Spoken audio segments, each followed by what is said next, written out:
1 direction ఏమి ఇచ్చాడో చూద్దాము. In the following question out of the 4 alternatives select the alternative which best expresses the meaning of idiom phrase. అయితే ఇక్కడ ఇచ్చిన ఈ ఇడియం ఉంది కదా, ఎస్, దీని యొక్క మరి మీనింగ్ ఆ 4 ఆప్షన్స్లో ఏది ఎక్స్ప్రెస్ చేస్తుంది ఇడియం యొక్క మీనింగ్ అనేది చూద్దాము. అయితే ఇక్కడ చూడండి, to have a finger in every pie, ప్రతి పైలో ఫింగర్ ఉంచడము. అంటే మీకు ఇది కూడా తెలుసు, ఇడియమ్స్ అండ్ ఫ్రేజెస్ వాటి లిటరల్ మీనింగ్ అంటే exact word to word meaning తీసుకోకుండా అంతరార్థం ఉంటుంది, హిడెన్ మీనింగ్ ఉంటుంది, రైట్. సో మరి ప్రతి పైలో వేలు పెట్టడము అంటే ప్రతి దాంట్లో ఇన్వాల్వ్ అవ్వడం అనే ఉద్దేశం వస్తుంది, అవునా, రైట్. ఇక్కడ జనరల్గా పై మీనింగ్ కావాలి అని అంటే కనుక ఆ టైప్ ఆఫ్ ఫుడ్ అంటారు, రైట్, ఒక రకమైన ఫుడ్. కానీ దీని మీనింగ్తో మనకు సంబంధం లేదు, మీకు రెఫరెన్స్ కోసం లేదా ఐడియా కోసం చెప్తున్నాను. పై అంటే మరి ప్రతి దాంట్లో వేలు పెట్టడము అని క్లియర్గా ఇక్కడ ఉంది. To have a finger in every pie అంటే అంటాం కదా జనరల్గా తెలుగులో, ప్రతి దాంట్లో వేలు పెట్టకు అని చెప్పేసి, రైట్. సో మరి ఇక్కడ వేలు పెట్టడము, have a finger in every pie అంటే to be involved in a large and varied number of activities or enterprises, right. So different బిజినెసెస్లో బిజినెస్లో మనము ఉండడము అనేది వస్తుంది. ప్రతి దాంట్లో మనము ఉండడము లేదా ఇన్వాల్వ్ అవ్వడము. సో కాబట్టి ఏ అనేది రైట్ ఆన్సర్ అవుతుంది, ఎస్. సో మనం అంటాము, ఫర్ ఎగ్జాంపుల్ మన దగ్గరికి ఫ్రెండ్ వచ్చాడు, నేను ఫెయిల్ అయ్యాను రా ఈ బిజినెస్లో, రైట్ అని అంటాడు. అప్పుడు you should not have a finger in every pie అంటాము. You should not have a finger in every pie, ఒక్కటి పట్టుకొని దాన్నే మనం చూసుకుంటే సరిపోతుంది అంటే సిచ్యువేషన్ ప్రకారంగా. సో ఆ కాంటెక్స్ట్లో ఈ విధంగా మనం వాడతాము, ఎస్. సో కాబట్టి ఏ అనేది మనకు రైట్ ఆన్సర్ అవుతుంది, ఈడియం యొక్క meaning. Next second one, directions ఏమి ఇచ్చాడో చూద్దాము. 2 to 3 ఇచ్చాడు. In each of the following questions choose an option which can be substituted for a given word, sentence or phrase out of given. మరి దీనికి ఏం substitute అయ్యే ఒక పదం అంటే 1 word సబ్స్టిట్యూట్ అని అడుగుతున్నాడు. అదే కదా ఇక్కడ కెన్ బి సబ్స్టిట్యూటెడ్ అంటున్నాడు, 1 word. A life history written by somebody else, ఒకరి లైఫ్ హిస్టరీని వేరే వాళ్ళు రాశారంట, రిటన్ బై సంబడి ఎల్స్. మన లైఫ్ హిస్టరీని మనమే రాసుకుంటే ఏమవుతుంది, రైట్, ఏమవుతుంది, సంబడి ఎల్స్ అన్నాడు. మన హిస్టరీని మనమే రాసుకుంటే ఆటోబయోగ్రఫీ అవుతుంది. ఏమవుతుంది, ఆటోబయోగ్రఫీ అవుతుంది. అంటే a life history written by one's life history written by oneself. అంటే ఒకరి లైఫ్ హిస్టరీని వాళ్ళ లైఫ్ హిస్టరీని వాళ్ళే రాసుకుంటే ఆటోబయోగ్రఫీ అవుతుంది. కానీ ఇక్కడ క్వశ్చన్ ఏమన్నాడు అంటే బై సంబడి ఎల్స్, వేరే వాళ్ళ చేత రాస్తే కనుక దాన్ని ఏమంటారు, బయోగ్రఫీ అంటారు. ఆటోబయోగ్రఫీ, బయోగ్రఫీ అంటే ఏంటి, మన లైఫ్ హిస్టరీని ఇతరులు రాస్తే మనము ఏమంటాము, బయోగ్రఫీ. మన హిస్టరీని మనమే రాసుకుంటే ఆటోమేటిక్, గుర్తుపెట్టుకోండి, ఆటోమేటిక్గా రాయడము. ఆటో అని అంటే ఆటోమేటిక్ అని గుర్తుంటుంది కదా, రైట్. ఆటోమేటిక్ అంటే మనది మనమే రాసేసుకోవడము, రైట్. కానీ వీడిక్కడ అడిగాడు సంబడి ఎల్స్. ఇక్కడ కన్ఫ్యూజ్ అయ్యే ఛాన్సెస్ ఉన్నాయి, జాగ్రత్తగా. అంటే ఈజీగానే ఉంటుంది గుర్తుపెట్టుకోవడానికి, బట్ కొన్ని సందర్భాల్లో ఏమవుతుంది అంటే అరే ఆటోబయోగ్రఫీ, బయోగ్రఫీ, మన హిస్టరీ మనం రాసుకుంటేనా లేకపోతే మన హిస్టరీ వేరే వాళ్ళు రాసుకుంటేనా, ఈ కన్ఫ్యూజన్ పోవాలి అంటే ఆటో గుర్తుపెట్టుకోండి, ఆటోమేటిక్గా జరిగిపోతుంది. అంటే ఎదుటోడు అయితే చేస్తుందా, మనకి మనమే రాసుకుంటామా, ఆటోమేటిక్ అంటే మనకు మనమే అని గుర్తుపెట్టుకోండి. సో కాబట్టి ఇక్కడ మొత్తానికి ఇతరుల చేత వ్రాయబడిన లైఫ్ హిస్టరీని ఏమంటారంటే బయోగ్రఫీ అంటారు, రైట్. క్వశ్చన్ నెంబర్ 2కి రైట్ ఆన్సర్ ఏమవుతుంది, ఏ. మరి మిగతా మీనింగ్స్ కూడా తెలుసుకుందాం కదా, ఎస్. ఆటోబయోగ్రఫీ అని అంటే మనది మనము రాసుకోవడము, రైట్. నెక్స్ట్ ఆంథ్రోపాలజీ, మీకు తెలుసు కదా ఆంథ్రోపాలజీ. లజీ అంటే ఏంటమ్మా, లాజీ, రైట్. లాజీ అంటే స్టడీ. మరి ఆంథ్రో అంటే హ్యూమన్కి సంబంధించింది, మానవ జాతికి సంబంధించింది, అనగా స్టడీ ఆఫ్ హ్యూమన్ సొసైటీస్ లేదా కల్చర్, హ్యూమన్ కల్చర్ ఎలా వచ్చింది లేదా వాళ్ళ డెవలప్మెంట్, ఇదంతా కూడా మనిషికి సంబంధించిన డెవలప్మెంట్, ఎక్కడి నుంచి వచ్చాడు, ఆ పూర్వీకులు ఏంటి, ఎక్కడి నుంచి వచ్చాడు, ఇదంతా కూడా స్టడీ చేయడాన్ని ఆంథ్రోపాలజీ అంటారు. ఆంథ్రో అంటే ఏంటి, హ్యూమన్కు రిలేటెడ్, లాజీ అంటే ఏంటి, స్టడీ. ఇలా గుర్తుపెట్టుకోండి, ఎస్. సో ఆ విధంగా ఆంథ్రోపాలజీకి ఇది మీనింగ్ అవుతుంది.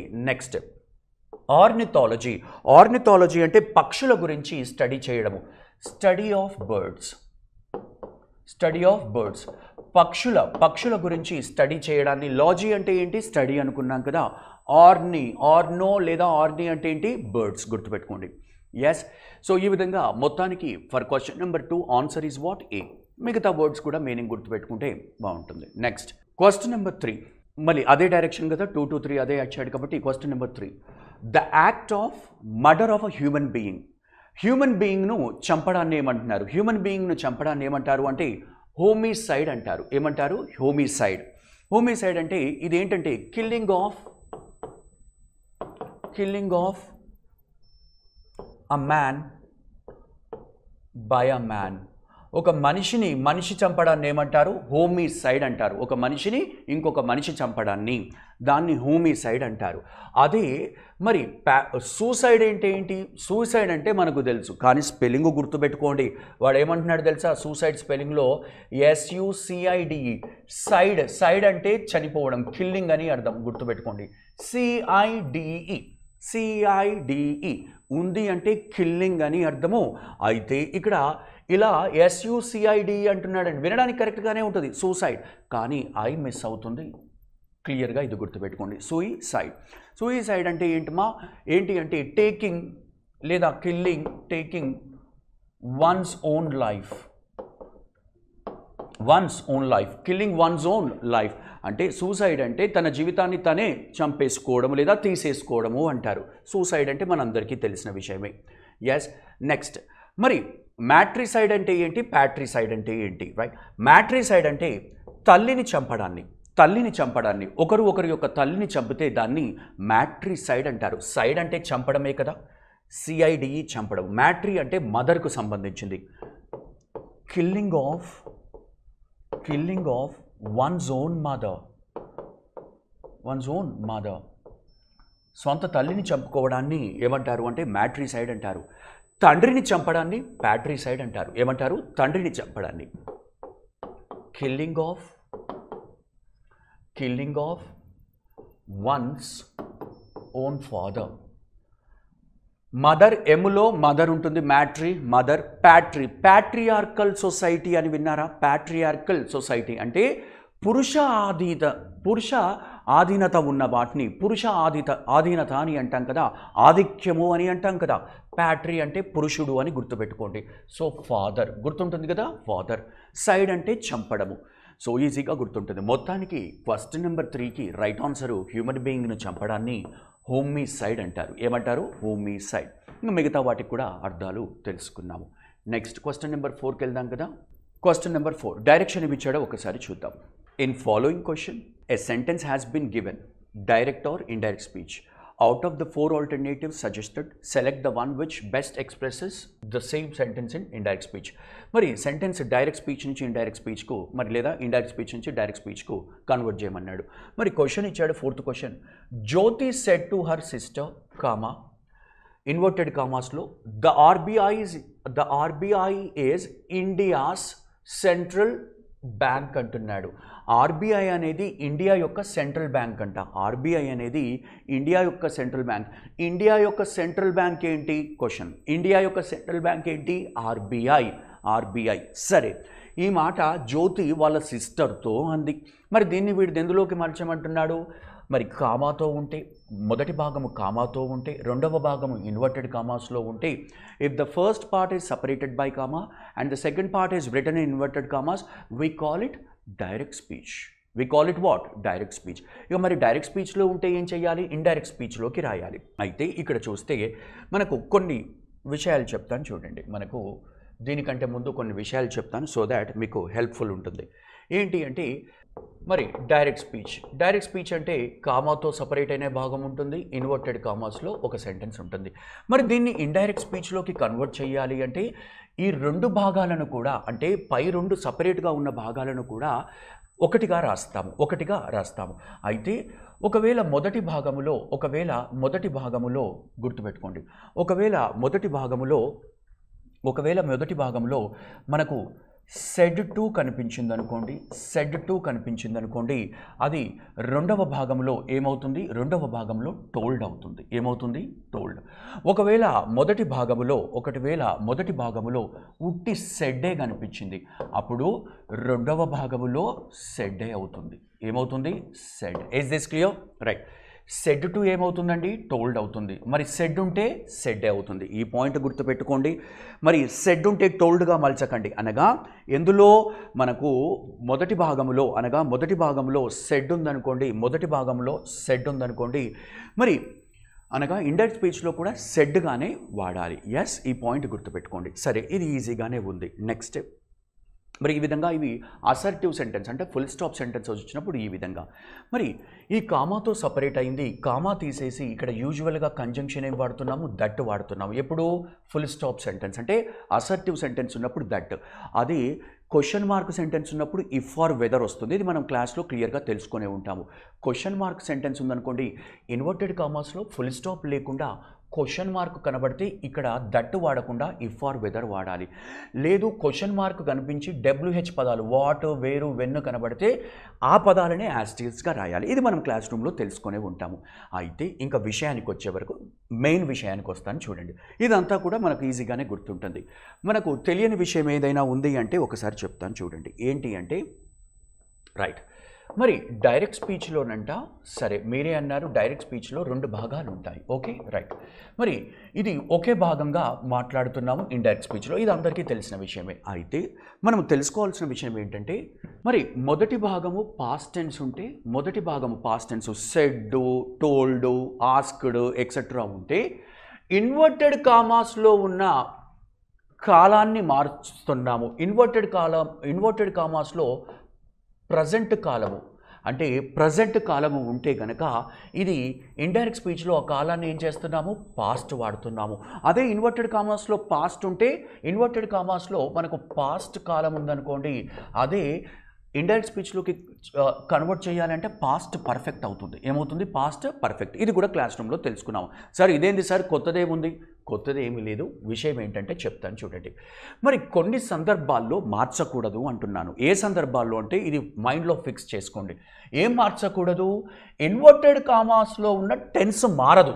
ఎప్పుడు అంటే ఇన్వర్టెడ్ కామాస్లో అనగా డైరెక్ట్ స్పీచ్లోని ఇన్వర్టెడ్ కామాస్లో ఒక ఫ్యాక్ట్ ఉందనుకోండి. ఏంటది, ఫ్యాక్ట్. అదేమవ్వచ్చు, సైంటిఫిక్ ఫ్యాక్ట్ అవ్వచ్చు, ఒక నిజము, అది నిజము. నిజాలు ఎప్పుడు కూడా నిజాలుగానే ఉంటాయి. అటువంటప్పుడు సైంటిఫిక్ ఫ్యాక్ట్ లేదా జస్ట్ ఫ్యాక్ట్, అది నిజము అన్నప్పుడు. తర్వాత యూనివర్సల్ ట్రూత్స్, ఇది ఆల్రెడీ మీకు తెలుసు కదా, యూనివర్సల్ ట్రూత్స్, రైట్. హాబీస్ ఎప్పటికీ జరుగుతూ ఉంటాయి, హాబీస్ అనేది. ఇవి ఉన్నప్పుడు మనము తర్వాత హిస్టారికల్ ఫ్యాక్ట్స్,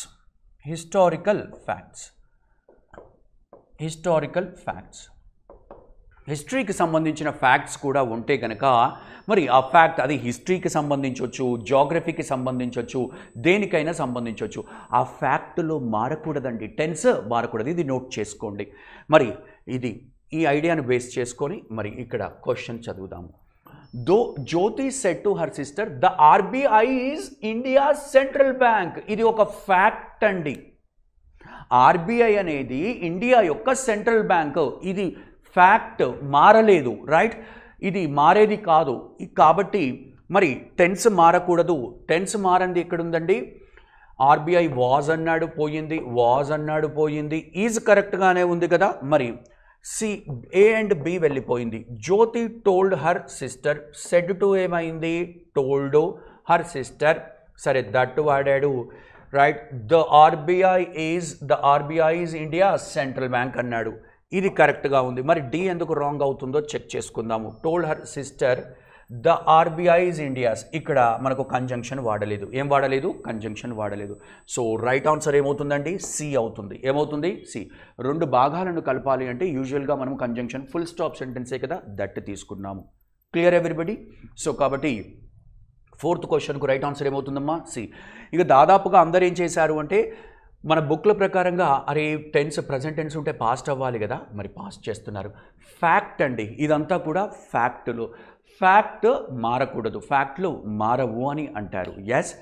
సో ఆ విధంగా నేను ఇంకొక చిన్న ఎగ్జాంపుల్ కూడా ఇస్తాను సో దాట్ మీకు క్లారిటీ వస్తుంది. ఇప్పుడు నేను అన్నాను he said India got independence in 1947. ఇక మనం ఏం చేస్తామంటే అరే గాట్ అనేది సింపుల్ పాస్ట్ టెన్స్ కదా, మరి సింపుల్ పాస్ట్ టెన్స్ కాబట్టి ఇండైరెక్ట్ స్పీచ్లో హ్యాడ్ గాట్ వాడాలి కదా. సింపుల్ పాస్ట్ ఏమవ్వాలి, పాస్ట్ పర్ఫెక్ట్ గాట్కి ఏమవుతుంది, హ్యాడ్ గాట్ అవుతుంది. కానీ ఇది హిస్టారికల్ ఫ్యాక్ట్ అండి. ఏం ఫ్యాక్ట్, హిస్టారికల్ ఫ్యాక్ట్. సో కాబట్టి ఇది యాజ్ టీజ్గా రాస్తాము. సెడ్డే ఉంటుంది. అనగా he said that, told వాడకూడదు మళ్ళీ, ఓకేనా. he said that India got independence in 1947. ఈ విధంగా పాయింట్ గుర్తుపెట్టుకోండి. ఎస్. నెక్స్ట్ 5th క్వశ్చన్కి వెళ్దాం. In the following questions a sentence has been given in active voice, passive voice. సరే, యాక్టివ్ పాసివ్ అన్నాడు. Out of the 4 suggested alternatives select the one which best expresses the same sentence in passive voice. మరి ఇక్కడ question mark ఇచ్చాడండి. ఏమిచ్చాడు, question mark, ఓకేనా. Yes. మీరు కొన్ని points ఇస్తాను చూడండి. ఎప్పుడైనా గుర్తుపెట్టుకోండి, మనకు యాక్టివ్ వాయిస్లో డూ లేదా డస్ కనిపించింది అనుకోండి, వాటికి బదులుగా ప్యాసివ్ వాయిస్లో వాటికి బదులుగా అవి రాయకుండా వాటికి బదులుగా ప్యాసివ్ వాయిస్లో యామ్ లేదా ఈజ్ లేదా ఆర్ రాయాలి.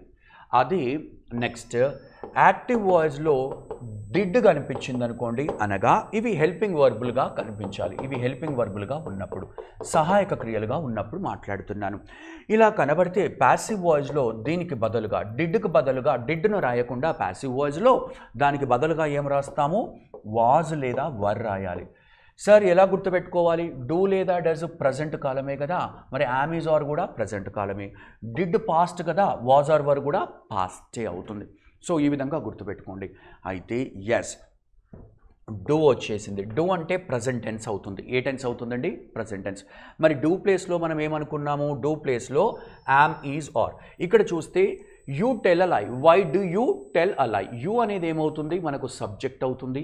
ఏ లై అనేది ఏమవుతుంది, ఆబ్జెక్ట్ అవుతుంది. మీ అందరికీ తెలుసు ప్యాసివ్ వాయిస్లో యాక్టివ్ వాయిస్ నుంచి ప్యాసివ్ వాయిస్కి కన్వర్ట్ చేసేటప్పుడు యాక్టివ్ వాయిస్లో ఉన్న ఆబ్జెక్టు మనకు ప్యాసివ్ వాయిస్లో సబ్జెక్ట్ అవుతుంది. అప్పుడు రైట్, ఇక్కడ ఏమిచ్చాడు, అ లై ఇచ్చాడు. ఈ ఆబ్జెక్ట్ ఇక్కడ ఏమైపోయింది, సబ్జెక్ట్గా మారిపోయింది. ఓకేనా. రైట్. మళ్ళీ ఇక్కడ ఏం వాడాడు, ఈజ్. వై ఈజ్ అ లై. ఆ లై అనేది సింగులర్ కాబట్టి సింగులర్ లై అనే దాంతో యామ్ వాడము, ఆర్ వాడము. ఏం వాడతాము, ఈజ్ వాడతాము. సో కాబట్టి ఈజ్. ఇక్కడ వాజ్ ఉన్నా తప్పయి ఉండేది, అంతేనా. డూ లేదా డస్ కనబడితే ప్యాసివ్ వాయిస్లో బ్లైండ్గా గుర్తుపెట్టుకోండి, యామ్ లేదా ఈజ్ లేదా ఆర్ వాడేయండి. మరి యామ్ ఈజ్ ఆర్లో ఒక పదాన్ని ఎవడు చూస్ చేసుకుంటాడు, ఇక్కడ వాడే సబ్జెక్ట్ను బట్టి. వై ఈజ్ అ లై అన్నాడు, కానీ బీయింగ్ వాడాడండి. ఏం వాడాడు, బీయింగ్. కానీ ఇక్కడ కనుక చూస్తే కనుక మనకు సింపుల్ ప్రజెంట్ టెన్స్ ఉంది. బీయింగ్ అనేది ఏమవుతుంది, కంటిన్యూస్ అవుతుంది. ఏమవుతుంది, కంటిన్యూస్. మనకు కంటిన్యూస్ ఏమీ లేదు కదా, క్వశ్చన్లో కంటిన్యూస్ లేదు కాబట్టి డి వెళ్ళిపోయింది. సరే, సి చూద్దాము. వై ఈజ్ అ లై అన్నాడు. తప్పకుండా టెల్లుకు 3వ రూపం ఏమవుతుంది, టోల్డ్ అవుతుంది. టెల్, టోల్డ్ మనకు తెలుసు కదా, ప్యాసివ్ వాయిస్లో ముఖ్యమైన వర్బు V3లో రాస్తాము. ఇది ప్యాసివ్ వాయిస్ యాక్టివ్ వాయిస్లో నేర్చుకొని ఉంటాము. తర్వాత యు అనేది ఇక్కడ ఈ సబ్జెక్ట్ ఏమైపోతుంది, ఆబ్జెక్ట్ అయిపోతుంది. దానికి ముందేం వాడతాము, ప్రిపోజిషన్ బై వాడతాము. ఏం వాడతాము, by. So why is a lie told by you. This is your right answer. మరి సార్ ఇక్కడ కూడా మరి why a lie told by ఉంది కదా, రైట్. గుర్తుపెట్టుకోండి. ఎస్. ఇక్కడ చూస్తే కనుక why a lie told by you, కానీ మనకి ఇక్కడ యామ్ ఈజ్ ఆర్లో ఒక పదం మిస్ అయిపోయింది. అనగా ప్యాసివ్ వాయిస్లో తప్పకుండా ఇగో ఈ పదాల్లో ఏదో ఒక పదం ఉండాలి. Am, is, are, was, were, be, been, being. ఈ 8 పదాల్లో కాలానికి అనుగుణంగా, టెన్స్కు అనుగుణంగా ఈ 8 పదాల్లో ఏదో ఒక పదము ప్యాసివ్ వాయిస్లో ఉండాలి. సో ఆ ట్రిక్తో ఏ అనేది పోయింది. మరి ఇది కరెక్ట్గానే ఉంది కదా, రైట్. సో కానీ వై ఈజ్ అ లై బీ టోల్డ్ అవసరం లేదండి. ఎందుకు అని అంటే ఆల్రెడీ ఇక్కడ హెల్పింగ్ వర్బ్ వచ్చేసింది. ఈ ఈజ్ హెల్పింగ్ వర్బ్, టోల్డ్ అనేది ఏమవుతుంది, మెయిన్ వర్బ్ అవుతుంది. సో కాబట్టి బి అనేది వచ్చింది కాబట్టి ఇక్కడ ఆప్షన్ బి కూడా వెళ్ళిపోయింది. మొత్తానికి రైట్ ఆన్సర్ ఏమవుతుంది? సి. మీకు ఒక సింపుల్ ట్రిక్ ఇస్తాను, ఇది మనము క్లాస్ రూమ్లో కూడా చెప్పుకొని ఉంటాము. ఏంటి అంటే ఈ am is are was were be been being అనేవి ఇవి బీ ఫార్మ్స్ అంటారు. ఏమంటారు? Be forms. వీటితో వర్బ్ వాడాల్సి వస్తే, అంటే వీటితో అడ్జెక్టివ్ వాడచ్చు, నౌన్ ఆర్ ప్రొనౌన్ కూడా వాడచ్చు. కానీ వీటితో వర్బ్ వాడాల్సి వస్తే యాక్టివ్ వాయిస్ ప్యాసివ్ వాయిస్లో వర్బ్ వాడాల్సి వస్తుంది. ప్యాసివ్ వాయిస్లో వర్బ్ వాడాల్సి వస్తే వీటితో ప్యాసివ్ వాయిస్లో V1 వాడకండి, V1 వాడకండి, V1 చివర ఎస్ వాడకండి. వేటితో ఆము, ఈజు, వాజ్, వర్ 8 పదాలు మైండ్లో గుర్తుపెట్టుకోండి. వీటితో V1 కనిపించిన, V1 ఎస్ కనిపించిన ఒప్పుకోకండి, V2 కనిపించిన ఒప్పుకోకండి. ఏం కనిపించాలి? V3. ప్యాసివ్ వాయిస్లో V3 కనిపించాలి. అదే యాక్టివ్ వాయిస్లో ఏం కనబడుతుంది? V4 కనబడుతుంది యాక్టివ్ వాయిస్లో. ఈ పాయింట్ ఒకటి గుర్తుపెట్టుకోండి. ఇవి 3 కూడా కనిపించు. మరి కొంత కన్ఫ్యూజ్ అవుతున్నారు, కొన్ని V2లు V3 లాగా కూడా వాడుతుంటాము, రైట్? అప్పుడు ఓకే, అప్పుడు అనుకుంటాము అరే ఇది V2 కదా, రాంగ్ కదా. మరి V2లు V3లు అయితే దాన్ని కూడా యాక్సెప్ట్ చేయాలి మనం. ఎస్. సో కాబట్టి ఈ పాయింట్స్ గుర్తుపెట్టుకోండి. సో దట్ మొత్తానికి 5th క్వశ్చన్కు రైట్ ఆన్సర్ ఏమవుతుందండి? సి అవుతుంది, రైట్? సో ఇంకొక ఆప్షన్ ఇస్తాను, ఇది వెరీ ఇంపార్టెంట్. ఏంటి అంటే ఇప్పుడు నేను అంటాను వై ఎ లై ఈజ్ టోల్డ్ బై యూ. ఒకసారి ఇది చూడండి, గమనించండి. ఇది కరెక్ట్ అయ్యే ఛాన్సెస్ ఉన్నాయా? సార్ మీరు ఆల్రెడీ కరెక్ట్ ఇచ్చారు కదా, ఇదెందుకు? ఇది కూడా అడుగుతున్నాడు. ఇది వెరీ ఇంపార్టెంట్. ఎందుకు? చూడండి, ఇది రాంగే అవుతుంది. వినడానికి కరెక్ట్గానే ఉంది. చూడండి, వై అ లై ఈజ్ టోల్డ్ బై యూ. కానీ ఎప్పుడైనా గుర్తుపెట్టుకోండి, క్వశ్చన్ మార్క్ సెంటెన్స్లో సబ్జెక్ట్ ముందు రాకూడదు, హెల్పింగ్ వర్బ్ ముందు రావాలి. ఏం రావాలి? సబ్జెక్ట్ ముందు రాకూడదు, ఏం రావాలి? హెల్పింగ్ వర్బ్ ముందు రావాలి. క్వశ్చన్ మార్క్ సెంటెన్సెస్లో హెల్పింగ్ వర్బ్ ముందు రావాలి, తర్వాత సబ్జెక్ట్ వస్తుంది. సబ్జెక్టు హెల్పింగ్ వర్బ్ లేదా వర్బ్ అనేది ఫుల్ స్టాప్ సెంటెన్స్ కోసం. క్వశ్చన్ మార్క్ సెంటెన్స్లో మాత్రం హెల్పింగ్ వర్బ్ సబ్జెక్ట్ కంటే ముందు హెల్పింగ్ వర్బ్ వచ్చి కూర్చుంటుంది. ఇది గుర్తుపెట్టుకోండి. నెక్స్ట్, మరి క్వశ్చన్ నెంబర్ 5కి C is your right answer. Next question number 6కి వెళ్దాం. మరి డైరెక్షన్ చేంజ్ చేశాడు కదా, 6 to 8. In each of the following questions a sentence is divided into 3 fragments. Okay, one of the fragments may or may not have an error with respect to context or grammar. You have to identify the error part and mark it as your answer. If all the parts are error free, mark D as your answer. ఇప్పుడు చూడండి, దీంట్లో కొన్ని parts ఇచ్చాడండి, right? ఎన్ని parts ఇచ్చాడు? 1 2 3 4 ఇచ్చాడు. ఏ పార్ట్లో అయితే మిస్టేక్ ఉందో, గ్రామటికల్ మిస్టేక్ ఉందో, ఆ పార్ట్ను రైట్ ఆన్సర్గా చెప్పమన్నాడు. లేదు అన్ని కూడా గ్రామటికల్, అన్ని పార్ట్స్ కూడా గ్రామటికల్గా కరెక్ట్ ఉన్నాయంటే నో ఎర్రర్ ఉండండి. మీరు గమనించాల్సింది ఏంటంటే ఇదంతా కూడా ఒకటే సెంటెన్స్ అండి, కాకపోతే డివైడ్ చేసిండి. ఇక్కడి నుంచి ఇటు వరకు ఒక సెంటెన్స్, ఇక్కడ స్టార్ట్ చేశాడు, ఇక్కడ ఎండ్ చేశాడు. Is clear? దీన్ని సపరేట్గా చూడకూడదు, మొత్తం ఒకటిగానే చూడండి. మిస్టేక్ అనేది అప్పుడు కూడా మనకు క్లియర్ అవుతుంది. ఎస్, ఇప్పుడు చెప్తాను, ఒకసారి మొత్తం చదువుతాను చూడండి. అన్లైక్ ఇండియన్ లాస్ లాగా కాకుండా, అన్లైక్ అంటే ఏంటి? కాకుండా. ఇండియన్ లాస్ లాగా కాకుండా US laws provides for a contingency fee of incidental expense అంటారు. కంటింజెన్సీ అంటే అవసరానికి తగ్గట్టు ఉంటే ఉంటుంది, లేకపోతే లేదు, రైట్? ఇన్సిడెంటల్ అంటే దాని మీద, ఇన్సిడెంట్ మీద బేస్ అయి ఉంటుంది. Incidental expense. ఓకే, సరే, ఇన్సిడెంటల్ ఎక్స్పెన్స్ అనుకున్నాము. US లా ప్రొవైడ్ చేస్తుందంట for a contingency fee of lawyering. ఎక్కడైతే where the cost of litigation అంటే లీగల్ యాక్షన్. లిటిగేషన్ అంటే ఏంటి? ఏదైనా లీగల్ యాక్షన్ ఉంటే. Where the cost of litigation are borne అంటే భరించుకోవడం లేదా క్యారీడ్ అంటారు, right? Carried. Litigation are carried by lawyers. Where the cost of litigation are borne by, right? వాళ్ళు భరించుకుంటారు అంటారు, లేదా క్యారీడ్ అని కూడా చెప్పొచ్చు, బై లాయర్స్. సరే, ఇంతవరకు మనకు అర్థమైంది. గ్రామటికల్ మిస్టేక్ ఏముందో తెలుసుకోవాలి. చలో చూడండి. Unlike what type of laws? Indian laws, comma US laws provides అంటున్నారు. ఏది ప్రొవైడ్ చేస్తుందంట? US లాస్ అనేది ఇక్కడ ఇంపార్టెంట్, ఎందుకంటే ఇది మన మెయిన్ సబ్జెక్టు. ఏ లా అంట? US లాస్ అంట. లాస్ అనేది, లా అంటే ఏకవచనము, సింగులర్, లాస్ అంటే ప్లూరల్. గుర్తుపెట్టుకోండి, ప్రొవైడ్ అనేది నేను ఇక్కడ రాస్తాను చూడండి. ప్రొవైడ్ అనేది వర్బ్, అంటే V1 రూపంలో ఉంది, అవునా? మరి మీకు తెలుసు ఎస్ యాడ్ చేస్తే ఏమవుతుంది? ప్రొవైడ్స్ అవుతుంది, ప్రొవైడ్స్. మరి ప్రొవైడ్స్ అనేది దీన్ని V1 చివర ఎస్ అంటారు, అంటే V1 చివర లెటర్ ఎస్ యాడ్ చేసిన. ప్రొవైడ్కు ఏం చేశాను? ఎస్ యాడ్ చేశాను. మరి ఎప్పుడు V1 వాడాలి, ఎప్పుడు V1 ఎస్ వాడాలంటే గుర్తుపెట్టుకోండి, V1కు చివర ఎస్ ఈఎస్ ఐఏఎస్ అంటారు కదా, ఇవి 100కు 100% ఉండకూడదు. ఎప్పుడు అంటే మనకు సబ్జెక్టు ఇచ్చిన వాక్యములోని సబ్జెక్టు ప్లూరల్ అయినా, ఇచ్చిన వాక్యములోని సబ్జెక్టు ఐవియు అయినా 100% వీటితో వర్బుకు చివర ఎస్ అనేది కనిపించకూడదు. 100% కనిపించకూడదు, గుర్తుపెట్టుకోండి. మరి ఎప్పుడు వాడతాం సార్ V1S అంటే? మీకు క్లాస్ రూమ్లో మనం తెలుసుకునే ఉన్నాము. థర్డ్ పర్సన్ సింగులర్ అయినప్పుడే V1S వాడతాము. సో కాబట్టి ఇవైతే గుర్తుపెట్టుకుంటారు కదా. ఇచ్చిన వాక్యంలోని సబ్జెక్టు అంటే వర్బ్ యొక్క సబ్జెక్ట్ అయితే ఆ వర్బ్ యొక్క ఓనర్ ఉంటాడు కదా, యాక్షన్ వర్బ్ లేదా వర్బ్ యొక్క ఓనరు మనకు ప్లూరల్ అయినా ఐవియు ఉన్నా వర్బ్కు చివర ఎస్ ఉండకూడదు. ఇది మైండ్లో ఫిక్స్ అయిపోండి. ఎస్, ఇంకొక ఎక్సెప్షన్ కూడా లేదు మనకు. ఇప్పుడు చూద్దాము యుఎస్ లా ఉంటే కరెక్ట్ అయి ఉండేది, కానీ యుఎస్ లాస్ ఉన్నది కాబట్టి యుఎస్ లా ఉంటే ప్రొవైడ్స్ అని ఉండేవాడిని, కానీ యుఎస్ లాస్ అన్నాడు, ఒకటి కంటే ఎక్కువ. సో కాబట్టి ఎస్ ఉండకూడదండి. ఇప్పుడు US laws provide what for a contingency fee, lawyering etcetera అంటున్నాడు. సో మరి క్వశ్చన్ నెంబర్ 6కు A is your right answer. Right. Next 7th one అదే డైరెక్షనా? ఎస్, అదే direction. India's Swachh Bharat mission is receiving globe prize అంట. Globe is receiving what prize అంటే ఏంటమ్మా? Appreciation అంటే పొగడుతున్నారు. ఏంటి? ఇండియా యొక్క స్వచ్ఛ భారత్ మిషన్ను మరి ప్రైజ్ చేస్తున్నారు, పొగడుతున్నారు. ఎలా? ప్రపంచమంతటా, గ్లోబ్ మొత్తం అంతా పొగుడుతున్నారు. మీరు గుర్తుపెట్టుకోవాల్సింది ఏంటంటే రిసీవింగ్, ఏం రిసీవ్ చేసుకుంటున్నారు? గ్లోబ్ను రిసీవ్ చేసుకుంటున్నారా? పొగడ్తను రిసీవ్ చేసుకుంటామా? సార్ పొగడ్తనే రిసీవ్ చేసుకుంటాము. సరే, పొగడ్త. మరి ఎటువంటి పొగడ్త అంట? ప్రపంచమంతటా జరిగిన పొగడ్త, ప్రపంచ వ్యాప్తంగా ఉన్న పొగడ్త. సో కాబట్టి ఇక్కడ ఇది నౌన్ అవుతుందండి.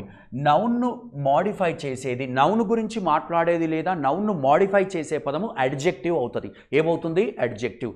మరి అడ్జెక్టివ్ గ్లోబ్ అనేది నౌన్ అవుతుందండి. గ్లోబ్ అనేది నౌన్, కానీ నౌన్ను మాడిఫై చేసేది, నౌన్ను విశదీకరించి చెప్పేది నౌన్ అవ్వకూడదు, అడ్జెక్టివ్ అవ్వాలి. మరి గ్లోబ్కు అడ్జెక్టివ్ రూపం ఏమవుతుంది తెలుసా? గ్లోబల్. ఏమవుతుంది? గ్లోబల్. ఏఎల్ ఉన్నాయి, జనరల్గా అడ్జెక్టివ్స్ అవుతాయి. ఏమవుతాయి? అడ్జెక్టివ్స్. సో కాబట్టి receiving global praise.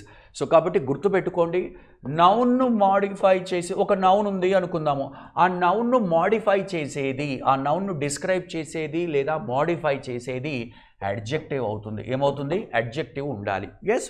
So globe అనేది మళ్ళీ నౌనే అవుతుంది, దానికి రూపము అడ్జెక్టివ్ రూపం ఏమవుతుంది? గ్లోబల్ అవుతుంది. ఎస్. సో కాబట్టి ఆన్సర్ మనకు 2వ భాగంలో ఉంది కాబట్టి 7th క్వశ్చన్కు రైట్ ఆన్సర్ ఏమవుతుంది? బి అవుతుంది. గ్లోబ్ అనేది గ్లోబల్తో రీప్లేస్ చేయాలి. ఇక నెక్స్ట్ క్వశ్చన్కి వెళ్దామా? వెళ్ళాల్సిందే. 8th క్వశ్చన్ ఏంటి అంటే correct spelt. Right, correct spelt. 8th అనేది మారిపోయిందండి, మనకు ఓన్లీ 7 వరకే మనకు రైట్ 7 వరకే ఈ డైరెక్షన్ వర్తిస్తుంది. 8కు రైట్ ఇక్కడ వరకు 6 to 7 అని పెట్టుకోండి. రైట్, 8th మారిపోయింది. Yes. So in the following question a group of 4 words is given. Right, so 4 words ఇచ్చాడంట.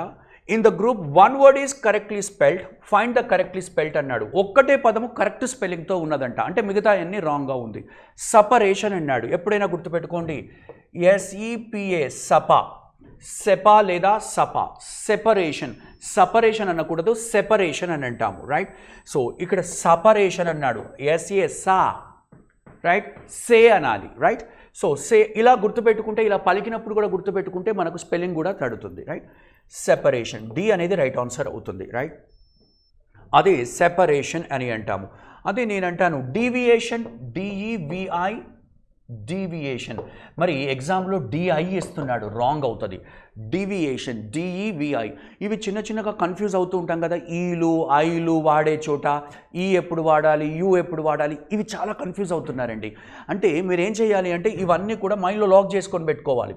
D తర్వాత ఐ కాదు, ఏం రావాలి? ఈ రావాలి. డిక్రీజ్ అన్నాను, డి తర్వాత ఏమొస్తుంది? రైట్, డి అనే స్పెల్లింగ్లో DE వస్తుంది. Right, decrease. డిఐ కాదు, అదే డైమెన్షన్ అంటే డై వచ్చింది కాబట్టి ఐ వస్తుంది, గుర్తుపెట్టుకోండి. ఎస్, సో ఈ విధంగా డైమెన్షన్లో డై లేదా డై చనిపోవడం అంటే డిఐఈ. అదే డి అనే ఉద్దేశంతో వచ్చినప్పుడు డివి వాడండి, ఐ వాడకండి. ఎందుకంటే ఆప్షన్లో ఇచ్చే వరకు కన్ఫ్యూజ్ అవుతూ ఉంటాము, అరే అది కరెక్టే అనిపిస్తుంది, ఇది కరెక్టే అనిపిస్తుంది. బట్ ముందే మనం ఒకటి ఊహించుకొని పెట్టుకుంటే తప్పకుండా మనం రైట్ ఆన్సర్ ఇది తీసుకోవచ్చు. సో కాబట్టి మొత్తానికి 8th క్వశ్చన్కు రైట్ ఆన్సర్ ఏమవుతుందండి? So D is your right answer. 8th question separation, ఇదే కరెక్ట్లీ స్పెల్ట్ ఉంది, ఇక మిగతా అన్నీ రాంగ్గా ఉన్నాయి. నెక్స్ట్ 9th, మరి డైరెక్షన్ చేంజ్ చేశాడా చూద్దాము. In the following question a sentence is given and it is followed by 4 options, A బింగ్ C D. One of the options indicates the question tag of the given sentence, choose that option. అయితే right, question tag, మరి question tag కొంత information ఇప్పుడు నేను ఇస్తాను, తర్వాత answer చేసుకుందాం. మనకి ఈ మాత్రం తెలుసు క్వశ్చన్ ట్యాగ్. క్వశ్చన్ ట్యాగ్ అంటే ఒక సెంటెన్స్ చివర ఒక చిన్న ఫార్మ్ ఆఫ్ క్వశ్చన్, దాన్నే ట్యాగ్ అంటారు. ట్యాగ్ అంటే స్మాల్ ఎండ్ అని అర్థం. ట్యాగ్ అంటే చివర, స్మాల్ ఎండ్ అంటే small question, not complete question, right? So కాబట్టి అది మనము ఒక స్టేట్మెంట్కు చివర ఉండే ఆ చిన్న క్వశ్చన్, స్మాల్ క్వశ్చన్ మనం question tag, short form of the question అంటాం. సరే, అయితే మనకి ఇది తెలుసు, క్లాస్ రూమ్లో తెలుసుకున్నట్టుగానే ఏంటి అంటే మనకు సెంటెన్స్ పాజిటివ్ ఉంటే క్వశ్చన్ ట్యాగ్ నెగిటివ్ ఉండాలి. అదే సెంటెన్స్ నెగిటివ్ ఉంటే మరి క్వశ్చన్ ట్యాగు పాజిటివ్ ఉండాలి. ఏముండాలి? పాజిటివ్. మరి నెగిటివ్ క్వశ్చన్ ట్యాగ్ ఫార్ములా ఏంటండి? Helping verb plus negative question tag కదా. పాజిటివ్ సెంటెన్స్ ఉంటే నెగిటివ్ క్వశ్చన్ ట్యాగ్ ఉండాలి, right? Helping verb plus not, ఇవి రెండు ఒకే పదంగా రాయాలి, సపరేట్గా రాయకూడదు. హెల్పింగ్ వర్బ్ను నాట్ను విడగొట్టకూడదు, ఒకటిగానే రాయాలి, కుదించి రాయాలి. ఇది మనకు తెలిసింది. తర్వాత సబ్జెక్ట్ రాయాలి. ఏం రాయాలి? సబ్జెక్టు. ఈ సబ్జెక్ట్ అనేది ఈ పాజిటివ్ సెంటెన్స్లో ఉన్న సబ్జెక్టే రాయాలి, కాకపోతే అది ప్రనౌన్ రూపంలో ఉండాలి. అనగా ఒకవేళ సబ్జెక్టు నౌన్ రూపంలో ఉందనుకోండి పాజిటివ్ సెంటెన్స్లో లేదా నెగిటివ్ సెంటెన్స్లో, ఆ సబ్జెక్టు యొక్క ఆ నౌన్ యొక్క ప్రనౌన్ కేసు రాయాలి. ఇప్పుడు రాజు అన్నాను, హీ అవుతుంది. గీత అన్నాను, షీ అవుతుంది, రైట్? పెన్ అన్నాను, ఇట్ అవుతుంది. రాజు అండ్ సీత ఉంది, దే అవుతుంది. ఈ విధంగా. Is this clear? రైట్. మనము మరి క్వశ్చన్ ట్యాగ్స్ అనేది మనం ఆ టాపిక్లో నేర్చుకునే ఉంటాము. అదే బి అనేది ఏంటి? ఒకవేళ మరి నెగిటివ్ సెంటెన్స్ ఉంటే పాజిటివ్ క్వశ్చన్ ట్యాగ్. ఫార్ములా ఏంటి? నాట్ యాడ్ చేయకూడదు, రైట్? సింపుల్గా హెల్పింగ్ వర్బ్ ప్లస్ సబ్జెక్టు, చివరగా క్వశ్చన్ మార్క్. సబ్జెక్ట్ ఎప్పుడు కూడా ప్రనౌన్ రూపంలో ఉండాలి. ఈ మాత్రం మనకు తెలుసు. అయితే సరే, ఇది బేసిక్ ఐడియా.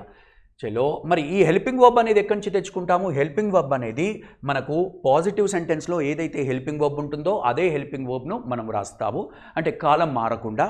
అది మరి హెల్పింగ్ వర్బ్ అనేది అది నెగిటివ్ క్వశ్చన్ ట్యాగ్ అయినా పాజిటివ్ క్వశ్చన్ ట్యాగ్ అయినా మన మెయిన్ సెంటెన్స్లో ఉన్న ఆ కాలాన్ని బట్టే ఇది ఆ హెల్పింగ్ వర్బ్ ఏదైతే ఉందో దాన్ని బట్టే, కాలాన్ని బట్టి మనము తీసుకుంటాము అని చెప్పొచ్చు. ఈ మాత్రం కూడా తెలుసు.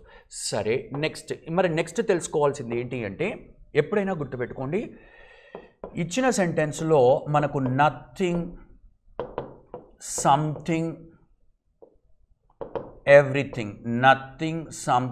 ఎవ్రీథింగ్ వచ్చిందనుకోండి ఇచ్చిన సెంటెన్స్లోని సబ్జెక్టు, మరి క్వశ్చన్ ట్యాగులోని సబ్జెక్టు ఏముండాలి అంటే ఇట్గా ఉండాలి. గుర్తుపెట్టుకోండి, ఏమవుతుంది? ఇట్గా ఉండాలి. ఏది? నథింగ్, సంథింగ్, ఎవ్రీథింగ్ ఇట్గా ఉండాలి. ఇది ఫిక్స్ అయిపోండి. నెక్స్ట్, ఒకవేళ మనకు someone, everyone, no one, someone, everyone, no one, everybody, somebody, ఇవి వచ్చాయి అనుకోండి, క్వశ్చన్ ట్యాగులోని సబ్జెక్టు THEY దేగా ఉండాలి. గుర్తుపెట్టుకోండి, THEY దేగా. ఓకేనా? నథింగ్, సంథింగ్, ఎవ్రీథింగ్ ఇట్టుగా ఉండాలి క్వశ్చన్ ట్యాగ్లోని subject. Someone, everyone, no one, everybody ఉంటే దేగా ఉండాలి. ఇంకొకటి కూడా ఇస్తాను మీకు, సింపుల్గా గుర్తుంటుంది. అదే మీకు సెంటెన్స్ దేర్ లేదా హియర్తో స్టార్ట్ అవుతే క్వశ్చన్ ట్యాగులోని సబ్జెక్టు కూడా క్వశ్చన్ ట్యాగులోని సబ్జెక్టు దేరు హియరే ఉండాలి. Is this clear? రైట్. దేరు హియర్గానే ఉండాలి. ఈ పాయింట్స్ గుర్తుపెట్టుకోవాలి. సరే, ఇప్పుడు మనం క్వశ్చన్ ఆన్సర్ చేయొచ్చా ఒకసారి చూద్దాము. Nothing about me is true. Nothing is true ఎవరి గురించి? About me. ఇది ఎక్స్ట్రా ఇన్ఫర్మేషన్. మెయిన్ సెంటెన్స్ ఏమవుతుంది? Nothing is true. నథింగ్ అనేది మనకు సబ్జెక్ట్ అంటున్నాడు, ఈజ్ అనేది ఏంటి? వర్బ్ అవుతుంది, ట్రూ అనేది ఏమవుతుంది? అడ్జెక్టివ్ అవుతుంది. మరి ఇది ఫస్ట్ ఆఫ్ ఆల్ పాజిటివ్ సెంటెన్సా నెగిటివ్ సెంటెన్సా? నథింగ్ ఈజ్ ట్రూ అంటే ఏది కూడా ట్రూ, ఏది కూడా ట్రూగా ఉంటుందా, ట్రూగా ఉండదా? నథింగ్ ఈజ్ ట్రూ అంటే ఏది కూడా ట్రూ కాదు. కాదు అన్నప్పుడు మరి ఇది నెగిటివ్ కాబట్టి మనకు పాజిటివ్ క్వశ్చన్ ట్యాగ్ ఉండాలి. నాటులు ఉన్నాయి వెళ్ళిపోతాయి. ఒక్క సెకండ్లో ఆన్సర్ చేసుకోవచ్చండి. యాక్చువల్గా పొరపాటు ఏం పడతామంటే ఇక్కడ అరే ఎన్ఓటి నాట్ కనబడతలేదు కదా, అందుకే ఇది పాజిటివ్. నో కనిపించినా, నెవర్ కనిపించినా, ఇగో ఇవి రాసుకోండి. సెంటెన్స్లో మీకు నో కనిపించినా, నెవర్ కనిపించినా, లిటిల్ కనిపించినా, అంటే ఏ లిటిల్ కాదండి, ఉట్టి లిటిల్ కనిపించినా, ఉట్టి ఫ్యూ కనిపించినా, సెల్డమ్ కనిపించినా, స్కార్స్లీ కనిపించినా, హార్డ్లీ కనిపించినా, ఇవన్నీ కూడా నాట్ ఉన్నట్టుగానే భావించండి. నాట్ ఉన్నట్టుగానే భావించండి. అంటే ఈ statement negative statement, question tag పాజిటివ్గా ఉండాలి. సో ఇది గుర్తుపెట్టుకోండి. సో కాబట్టి మనకు ఈజ్ అనేది తీసుకున్నాము, ఈజ్ ఇట్ అవుతుంది. నథింగ్ ఈజ్ ట్రూ, ఏది ట్రూ కాదు. అవునా, ట్రూవా ఏంటి అని అసర్షన్ కోసం అడుగుతూ ఉంటాం. ఎస్. సో మొత్తానికి క్వశ్చన్ నెంబర్ 9కి ఏమవుతుందండి? ఏ అవుతుంది. ఒక్కటే సెకండ్లో ఆన్సర్ చేసుకునేవి అంతేనా? ఎందుకంటే ఇటువంటివి మనకు కొంత టైం సేవ్ అవుతాయండి. ఇటువంటి ఒకటే సెకండ్లో ఆన్సర్ చేసుకుంటే మిగతా వాటికి మనం టైం వెచ్చించవచ్చు. Next 10th question. ఓకే, మరి డైరెక్షన్ చేంజ్ చేశాడు. In the following question a sentence consist of a blank and followed by 4 prepositions అన్నాడు. In the options choose the option that appropriate in the మరి preposition appropriate అన్నాడు. My cousin has invested. Invest చేశాడంట. ఎందులో invest చేశాడు? క్లియర్గా ఉంది, ఫార్మింగ్లో. So invest అనేది I invested my money in some business.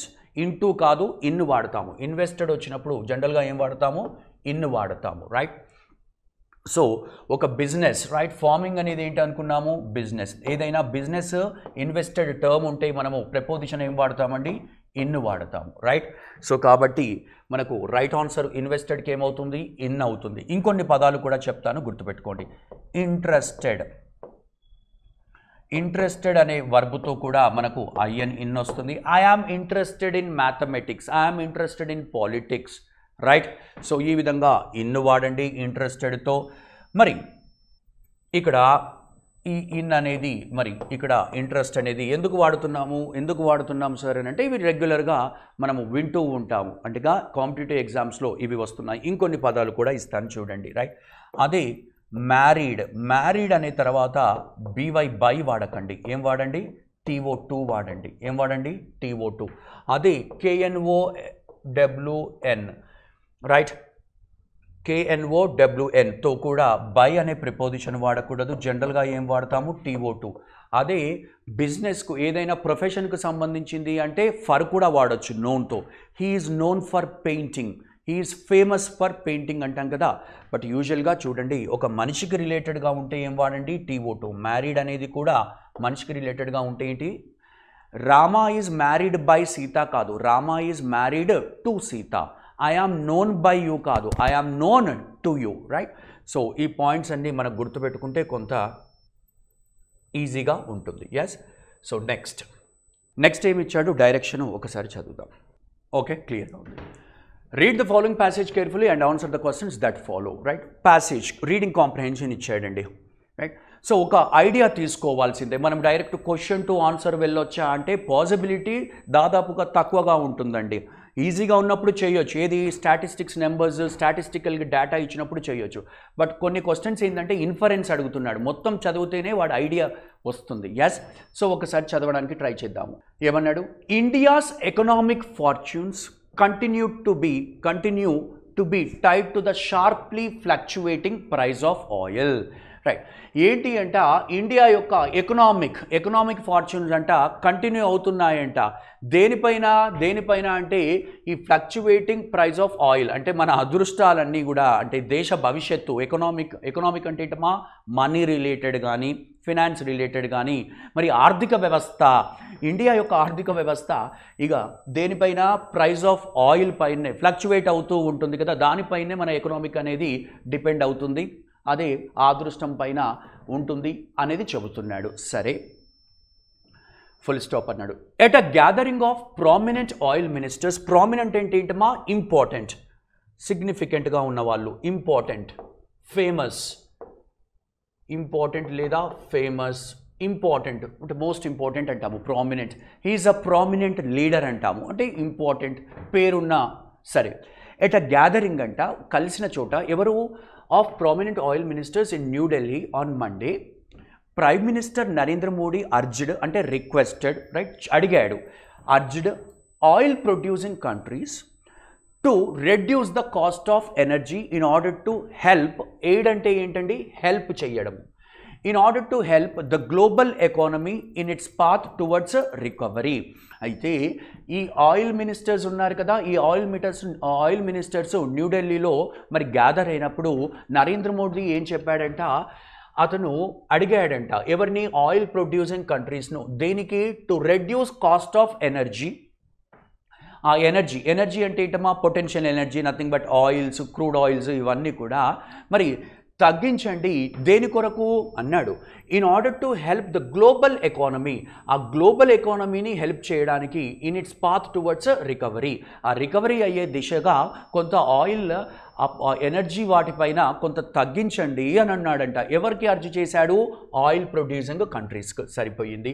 ఇలా మనం క్లియర్గా క్లారిటీగా చదివితే క్వశ్చన్ వాడు ఏ విధంగా వాడు మార్చి ఇచ్చినా కూడా, అంటే డైరెక్ట్ క్వశ్చన్ లేకపోయినా ఇండైరెక్ట్ క్వశ్చన్స్ ఉంటాయండి మనకు. ఎస్ఐ కానిస్టేబుల్లో వాడు ఇండైరెక్ట్ క్వశ్చన్స్ అడిగే అవకాశం ఉంటుంది. ఎస్, సో కాబట్టి కేర్ఫుల్గా చదవాల్సిన అవసరం ఉంది. ఎస్, సరే, వాళ్ళని అడిగాడంట, మరి అడిగితే వాళ్ళు ఏమన్నారా, ఇంకా నరేంద్ర మోదీ ఏమంటున్నాడో చూద్దాము. సరే, ఇంకా mister Modi also called for a review of payment terms, right.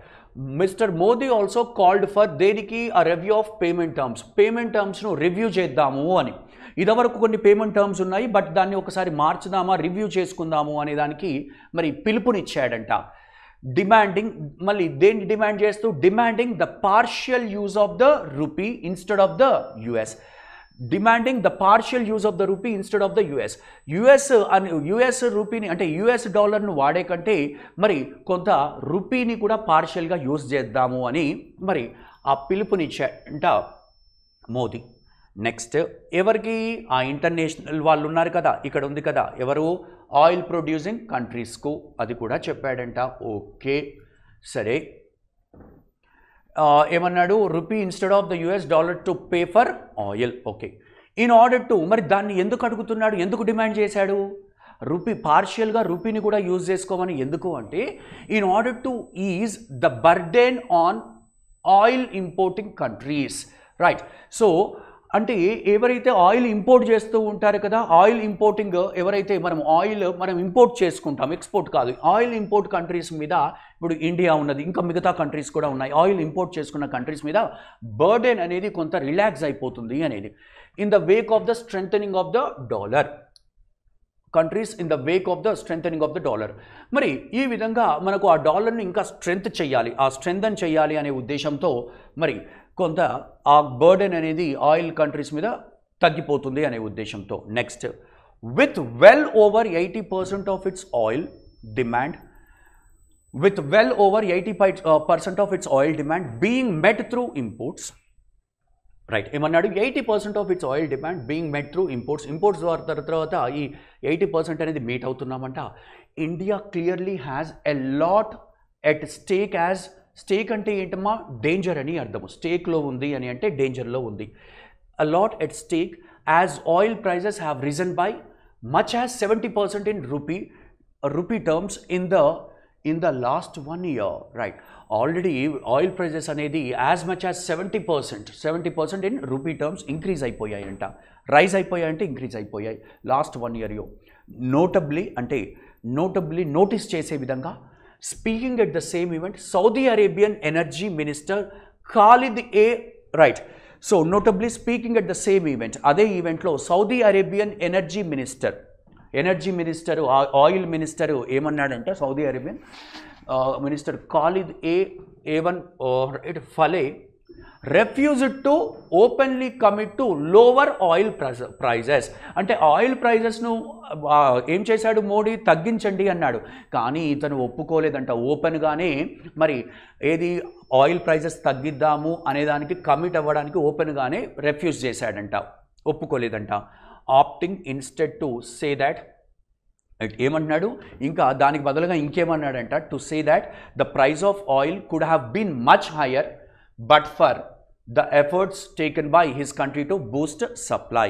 ఏంటి అంటే ఇంకా కూడా ఎక్కువ అయ్యేటి అంట, ఇంకా ఎక్కువ అయ్యేవి, ఇంకా మనము అది రీజనబుల్గానే ఉంది అనే ఉద్దేశంతో ఇక్కడ చెప్తున్నాడు. Right, taken by his country to boost supply. Boost అంటే ఇంక్రీజ్ అవ్వడం అండి, బూస్ట్ చేయడం అంటే increase supply. This is not surprising, ఇది సర్ప్రైజింగ్ కాదంట. గివెన్ ఏమన్నాడు, given the absence of important rival suppliers, significant important rival suppliers in the global oil market willing to help out India. So ఏంటంటున్నాడు ఇక్కడ, ఈ global oil మార్కెట్లో ఎవరైతే ఇండియాకు విల్లింగ్గా ఉన్నారో మరి వాళ్ళను ఆ రైవల్ సప్లయర్స్గా, దేని absence of significant rival suppliers, right, వాళ్ళు సప్లయర్స్ లేరు అని చెప్తున్నాడు. ఎందుకు, ఇక్కడ absence ఉంది కాబట్టి. Yes, so this is not surprising. Next ఇప్పుడు కొన్ని క్వశ్చన్స్ ఆన్సర్ ఏమైనా చేద్దామో చూద్దాం. మరి క్వశ్చన్ నెంబర్ 1 ఏమి ఇచ్చాడు, దీని క్వశ్చన్ నెంబర్ 1 ఎక్కడి నుంచి డైరెక్షన్స్ ఉన్నాయి, 11 to 15. సో కాబట్టి క్వశ్చన్ నెంబర్ 11 క్లియర్గా ఉంది. Explains the opinion of the oil minister Saudi Arabia. మరి ఆయిల్ ఇంతకుముందు చూపాను కదా, Saudi Arabia energy minister, oil minister Saudi Arabia Khalid అని వచ్చింది కదా. Yes, regarding the increasing oil prices in the international market. International మార్కెట్లో మరి వీటి గురించి ఏమంటున్నాడు, ఒపీనియన్ అంటే ఆయిల్ మినిస్టర్ సౌదీ అరేబియా యొక్క ఆయిల్ మినిస్టర్ ఒపీనియన్ ఏముంది అని అంటున్నాడు.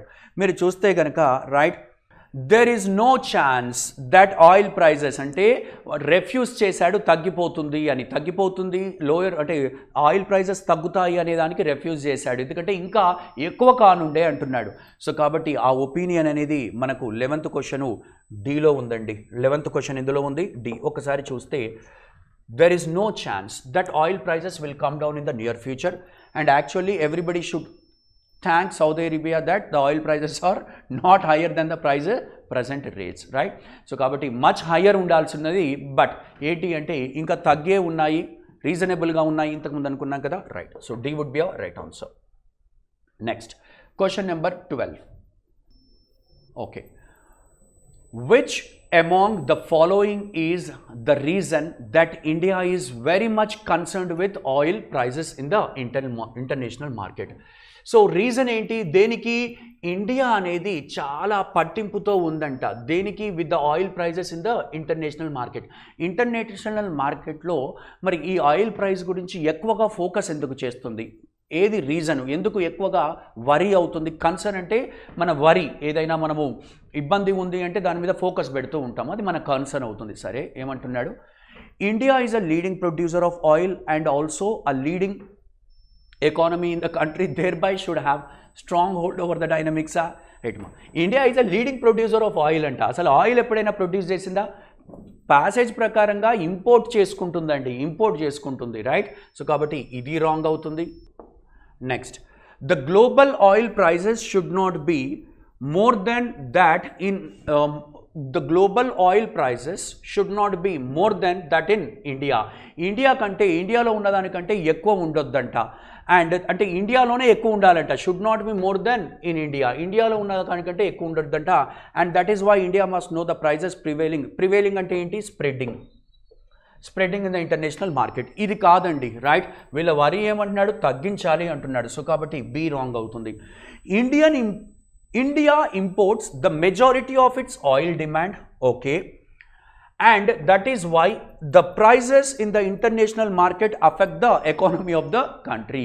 International market lo ఎక్కువగా పెరుగుతున్నాయి, రేట్స్ ఎక్కువ పెరుగుతున్నాయి అంటే ఆబ్వియస్గా మనకి, ఎందుకంటే మనము చాలా ఎక్కువ ఆయిల్ను ఇంపోర్ట్ చేసుకుంటున్నాం కాబట్టి ఇంటర్నేషనల్ నాట్లో పెరిగింది అని అంటే మాత్రం ఆబ్వియస్గా మన ఎకానమీ పైన పడుతుంది అనేది క్లారిటీగా ఉంది. సో ఎస్, క్వశ్చన్ నెంబర్ 12 మనకు రైట్ ఆన్సర్ ఏమవుతుంది, సి అవుతుంది. మరి డి ఎందుకు కాదో చూద్దాం. There is always the option that India can opt, right. So option ఉందంట, ఏం option, to sell its oil blocks to the countries that want to come and do business in India. ఇవన్నీ సిల్లీగానే ఉన్నాయండి. ఏంటి అంట, మరి ఆయిల్ బాక్స్ ఇండియాలో ఉన్నాయంట, దానికోసము కంట్రీస్ను అడుగుతుందంట, that want to come and do business in India. Wrong కదా, రైట్. కాంటెక్స్ట్గా కూడా మనకు ప్యాసేజ్ ప్రకారంగా కూడా రాంగ్ ఉంది. సో కాబట్టి మనకు 12th question C is your right answer. 12th question C is your right answer. Next 13th వెళ్దాం. Which among the following is correct regarding the request made by the Prime Minister? So, which among the following is correct regarding the request made by the Prime Minister? Prime Minister అనేది ఒక request చేశాడంట of India in the meeting of the oil ministers in new Delhi as describe in the passage. New ఢిల్లీలో ఒక meeting పెట్టాడు కదా, అందరినీ gather చేస్తూ oil ministers అందరినీ పిలిపించాడు. మరి ఈ ఇచ్చిన ఆప్షన్లో ఏది ట్రూ అంటున్నాడు, ఏది కరెక్ట్ అంటున్నాడు చూద్దాము. Yes, the prime minister requested that the Indian oil companies should be given proper training, right, in order to produce more oil from the domestic sources. వాళ్ళకు ట్రైనింగ్ ఇవ్వాలి అని ఏమైనా ఉంది అండి ఆ మీటింగ్లో? ఏది కాదు కదా, ఎస్, రాంగ్ అవుతుంది. Next, the prime minister requested that the suppliers of oil should allow India to make a part of its payment in the right. So ఏమన్నాడు, the minister requested that the suppliers of oil, అంటే oil suppliers allow చేయాలంట. ఏం allow చేయాలి? India to make a part of its payment, right. ఆ part of its పేమెంట్లో ఇండియాను కూడా allow చేయాలంటున్నాడు in the domestic currency in order to avert అంటే ఏంటి? ప్రివెంట్ చేయడము, నిరోధించడము అని అర్థము, right. Prevent the fluctuations in the exchange rates అంటున్నాడు. C, the Prime Minister requested that the cost of oil should be reduced in order to make energy affordable in the country, right. So reduce చేయమన్నాడండి. ఏం చేయమన్నాడు? Reduce. Okay, so ఏమన్నాడు? Reduced, cost should be reduced in or, right. ఇదొకటి ఉంది, right, ఇది కూడా ఉంది. But at the same time మీరు చూస్తే yes, reduced in the order, ఇది ఒకటి ఉంది. నెక్స్ట్ ఇక్కడ చూడండి, బి కూడా ఇచ్చాడండి ఆప్షన్. మరి డి అనేది ఇగ్నోర్ చేయకూడదు కదా, మరి డి ఎందుకు రాంగ్ అనేది చూద్దాం. బి కరెక్ట్గానే ఉందా? Requested that the supplies of oil should India to make a part of its payment in the domestic currency. Domestic కరెన్సీలో దాన్ని కూడా ఒక పార్ట్ ఆఫ్ ఇట్స్ పేమెంట్గా చేయమన్నాడు in order to prevent the fluctuations అని ప్రివెంట్ చేయాలి. ఇక్కడ మనం చూస్తే కనుక మనకు ప్యాసేజ్లో ఎస్, ఫస్ట్ దాంట్లోనే ఇచ్చాడు ఫ్లక్చువేషన్స్.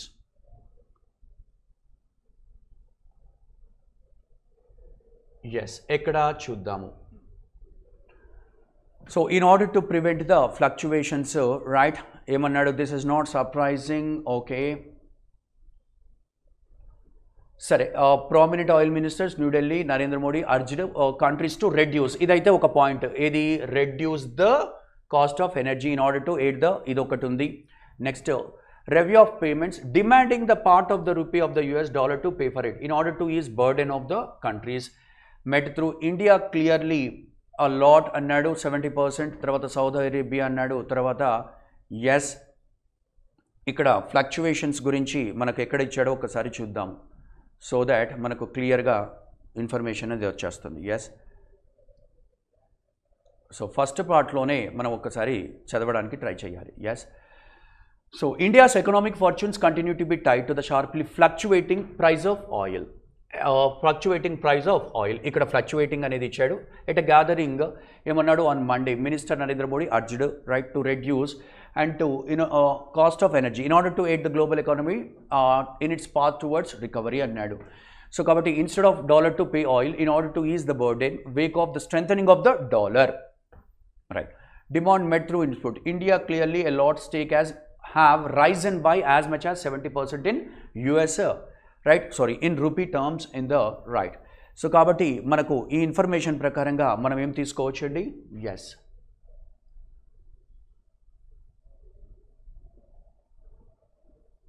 ఎస్. సో కాబట్టి మనకు right answer prime minister request supplies of oil should allow, ఇది ఏమన్నాడు?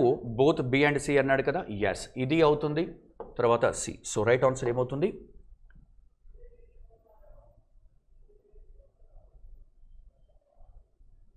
క్వశ్చన్ నెంబర్ 13కు right answer would be D,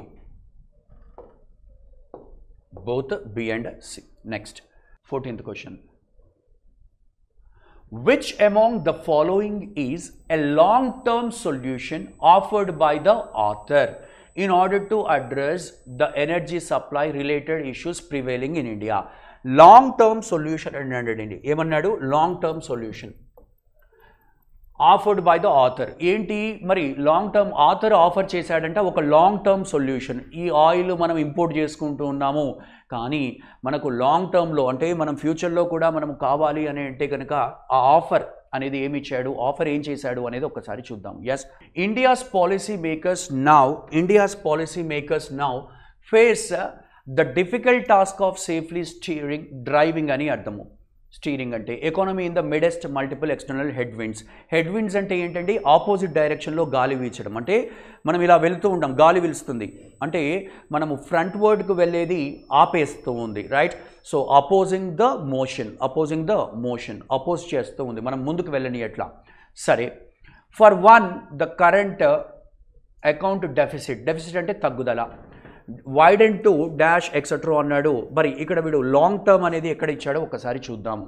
yes, in this scenario marginally అన్నాడు, steep cut in another long term అన్నాడు. ఇక్కడ చూస్తే కనుక మనకు long term, another long term solution to the oil problem will be to increasingly tap into domestic sources of energy supply while simultaneously encouraging customers to switch to green alternatives. Green alternatives, oil ఉపయోగం తగ్గించుకునే విధంగా green alternatives ఏమైనా ఉన్నాయా, దానికి switch కావాలి అంటున్నాడు long టర్మ్లో. మరి ఇది మనకు హెల్ప్ చేస్తుందా? India should focus on exploring the domestic resources. ఇక్కడ ఉందండి, right? Domestic resources for available in the country as imports are creating all the issues. So kabatti India should focus on exploring the domestic resources. అంటే ఆ స్వదేశంలో జరిగే ఆ ఉండే resources తోటే వాటితోనే మనం ముందుకు తీసుకెళ్ళాలి. ఆ గ్రీనరీ తోటి అంటే ఆ గ్రీన్ హౌస్ తోటే మనము సాధ్యమైనంత వరకు ఆయిల్ ఇంపోర్ట్స్ అని తగ్గించుకోవచ్చు. ఇది లాంగ్ టర్మ్గా మనకిచ్చాడు. సో కాబట్టి 14th క్వశ్చన్కు రైట్ ఆన్సర్ ఏమవుతుందండి? C. 15th question, which among the following is a short term అన్నాడు. మరి షార్ట్ టర్మ్ స్టెప్ దేనికి? That should be taken by the government in order to address. మరి ఆథర్ ప్రకారంగా మరి షార్ట్ టర్మ్ స్టెప్ ఏంటి అంటే ఇప్పటి వరకు లాంగ్ టర్మ్ అయితే మాత్రము ఆ గ్రీనరీ మీద, ఆ గ్రీన్ ఎనర్జీ మీద యూస్ చేసుకోవాలి, దాని మీద డిపెండ్ కావాలి అన్నాడు లాంగ్ టర్మ్. మరి షార్ట్ టర్మ్ మీరు చూస్తే the government should have more oil suppliers to the country, right? ఒక్కని మీదనే కాదు, చాలామంది సప్లయర్స్ ఉండాలన్నారు. ఇది short term, to the country, so that there is no dearth అంటే ఏంటమ్మా? Scarcity, right? There is no scarcity of options in front of the government. ఒక్కరి మీదనే డిపెండ్ కాకూడదు, చాలామంది సప్లయర్స్ మీద ఉంటే కనుక ఒకడు కాకపోతే ఇంకొకడు అనే ఉద్దేశంతో ఇది షార్ట్ టర్మ్. అదే లాంగ్ టర్మ్ ఏంటి? మొత్తానికే ఆ ఇంపోర్ట్స్ అన్ని బంద్ చేసుకొని ఈ ఆయిల్ యూస్ తగ్గించుకొని, రైట్, మిగతా సోర్సెస్ మీద డిపెండ్ అవ్వండి, మన డొమెస్టిక్గా దొరికే వాటి మీద అని అంటున్నాడు. సో కాబట్టి ఆన్సర్ ఏమవుతుందండి?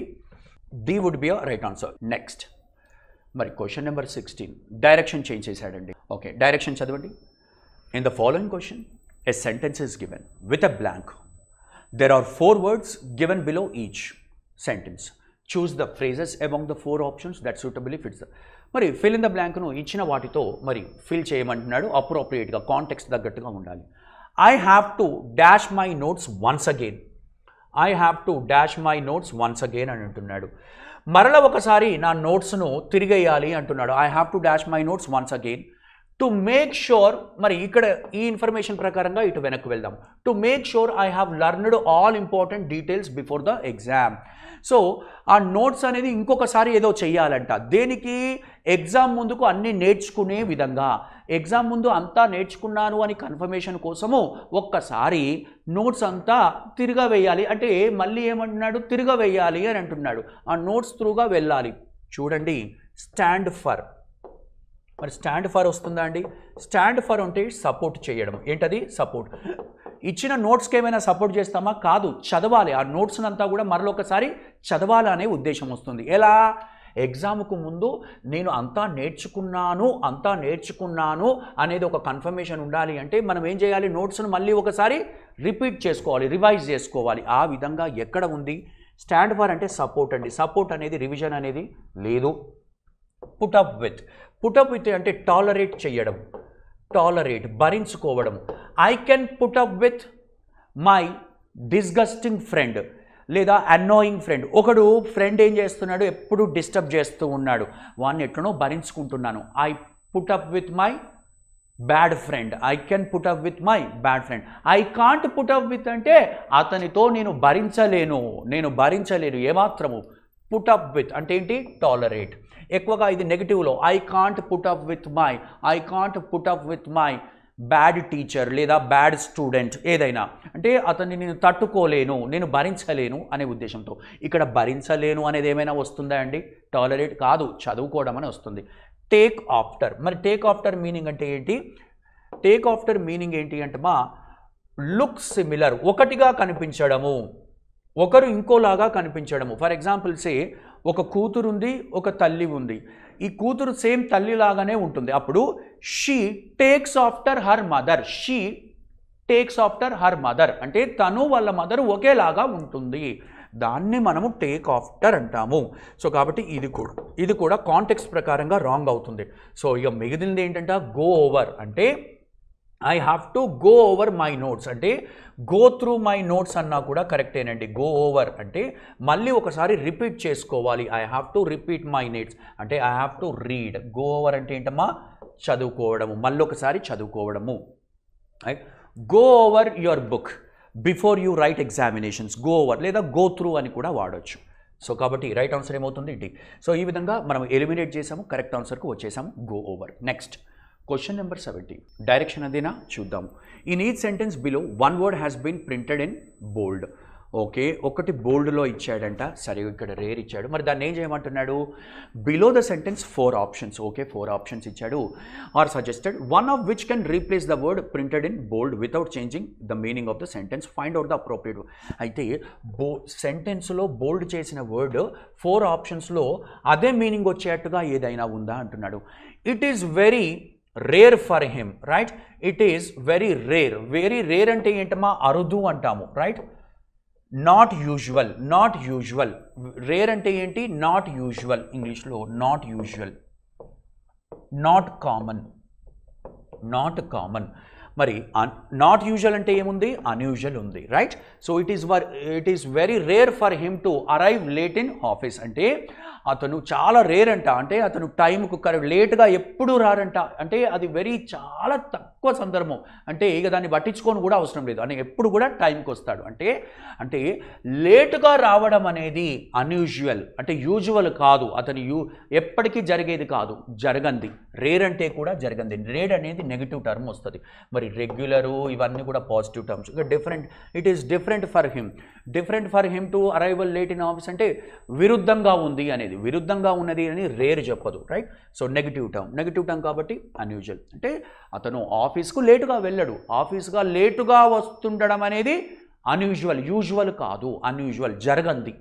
సో కాబట్టి మరి రెండిట్లో ఒకటే మీనింగ్, రేరును అన్యూజువల్తో రీప్లేస్ చేసిన మీనింగ్ చేంజ్ అవ్వకుండా రైట్ ఆన్సర్.